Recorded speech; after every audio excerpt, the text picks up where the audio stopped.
Hey guys, so a few years back I put out a video about rib flare, and I talked about how rib flare is oftentimes caused by hyperinflation and an abdominal wall that's not able to manage that excessive inflation. And I talked about how you can manage that rib flare by deflating, exhaling, getting your abdominal wall to engage, and then learning how to inflate without actually flaring those ribs.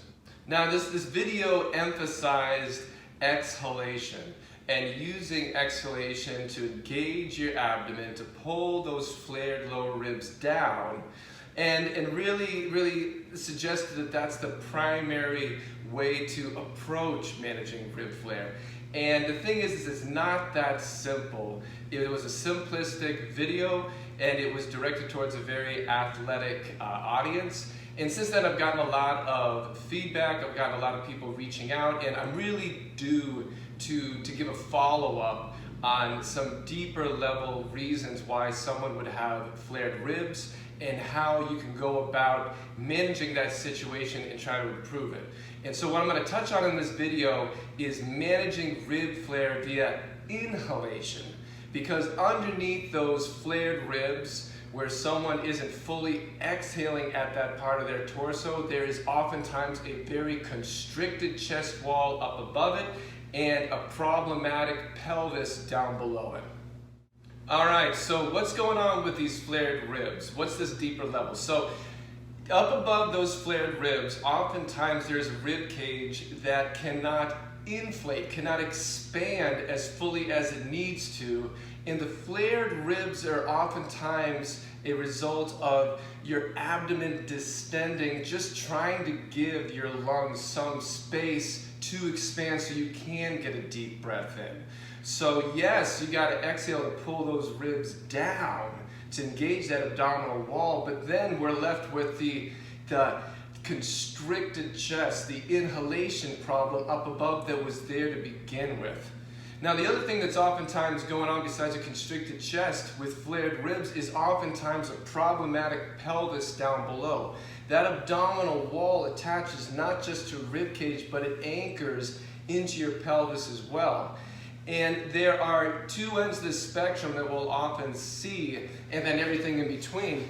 But in some individuals, these flared ribs have a very wide angle, and in that situation where the angle of those lower ribs, that angle is called the infrasternal angle, the lowest angle of your lowest ribs, when it's wider than 90 degrees, then underneath those ribs, there is oftentimes a very pitched, arched pelvis that is creating lengthened abdominals, and it's a distended abdomen that's allowing you to get some air in, but it's just really going into your belly.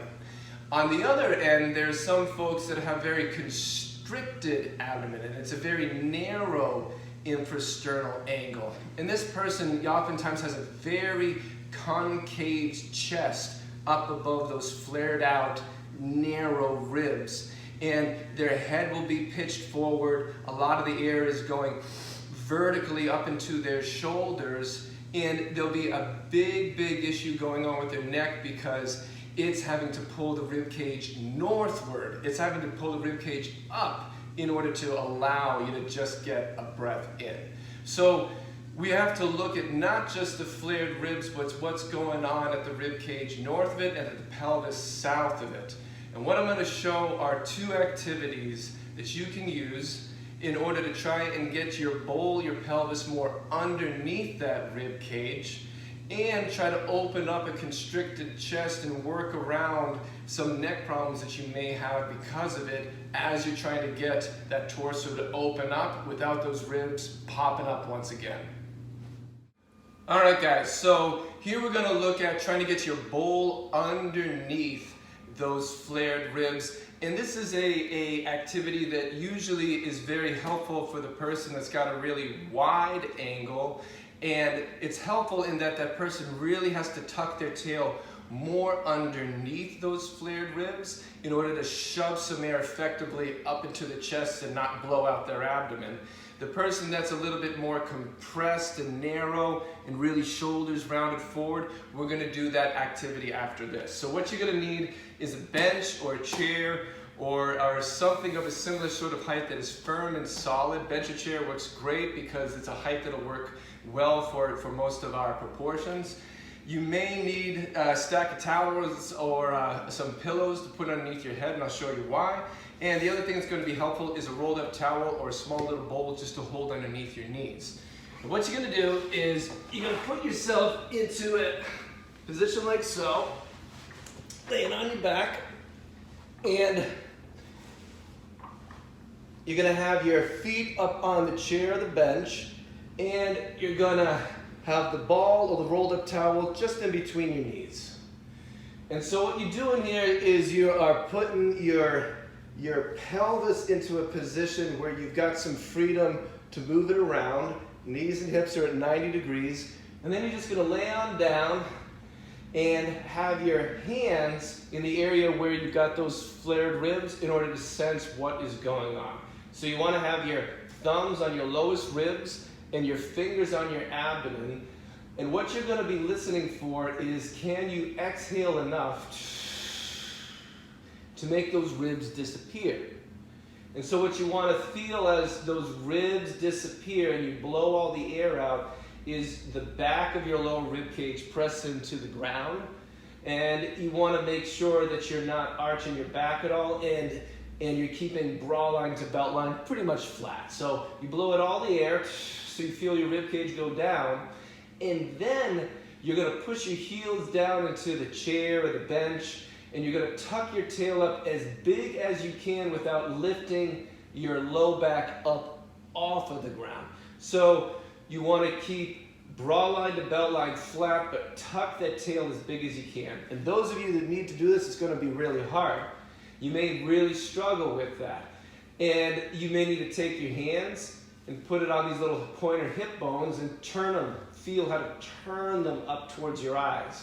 And you want to maximally tuck your tail. And what that's going to do is shorten the fibers of your abdomen so that when you breathe in, they got a better purchase to hold those ribs down, compress your abdomen, and drive some air up into your chest.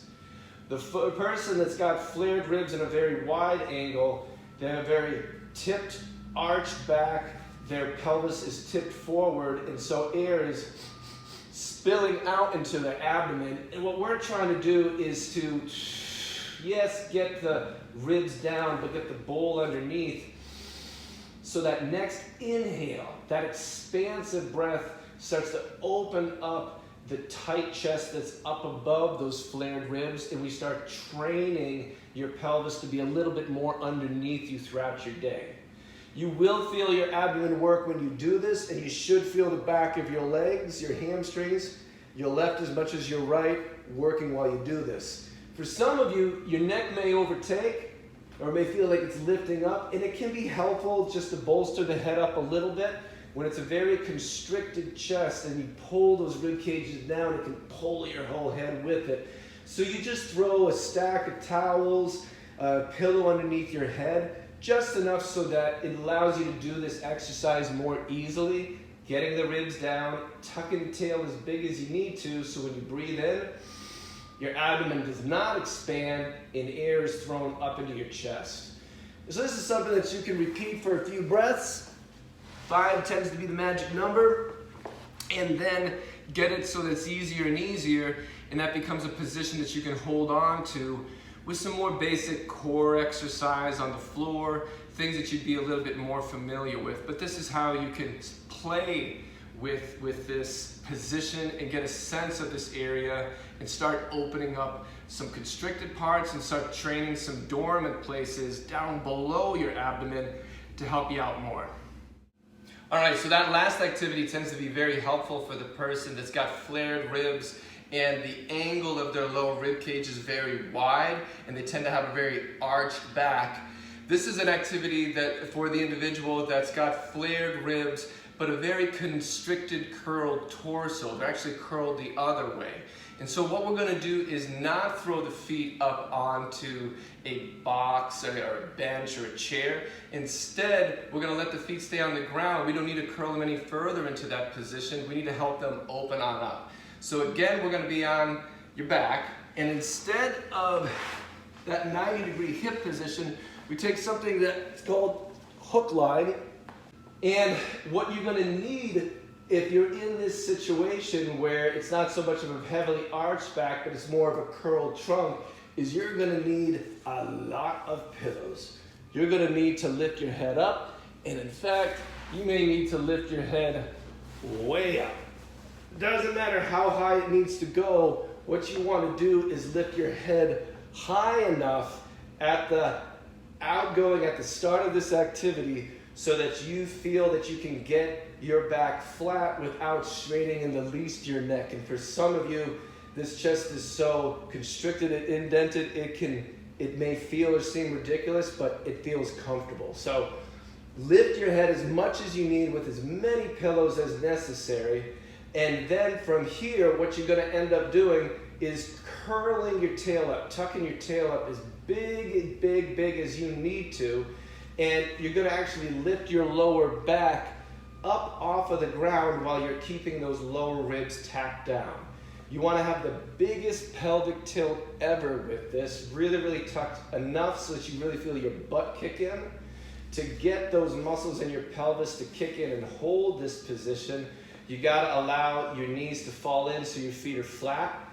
And then keeping that big tuck, keeping that lift, you're then going to reach your hands up to the sky and breathe in and out. You want to really reach to your collarbones. Now, what we're going to use are the muscles of your upper body to pry your chest open. So you start by reaching up to the sky, and then you move your way to like a 30, 45 degree angle, no further. And from here, we get great prying leverage to pry this constricted chest open while we've got these ribs tacked down. And you take a deep breath in and out. Big inhale to the nose. Big exhale. Make sure to pause after that exhale. Don't immediately go back into the inhale. If you go right back into the inhale, then that tends to become panic breathing, hyperventilating, and that will jack you up. It'll give you an adrenaline rush, but in plenty of people, it'll give you lots of anxiety as well. And if you've got a constricted chest, nobody feels good. You're going to be more prone to anxiety than folks that do not otherwise. So big in through the nose, big out through your mouth, pause for a few seconds before you breathe it back in.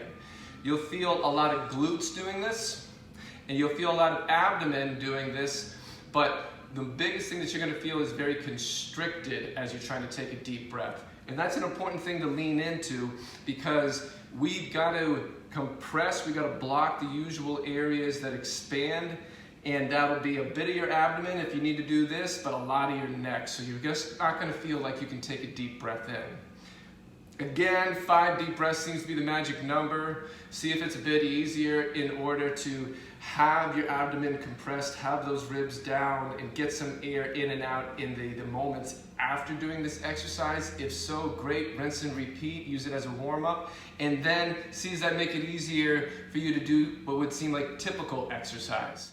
So these are just 2 simple examples of some very generic activities that I find help for some very generic situations, but know that oftentimes there is an underlying asymmetry to our torso due to the asymmetry of our organs, the asymmetry of our diaphragm, and each individual situation can be very unique due to handedness, exercise habits, injuries, surgeries, all sorts of things.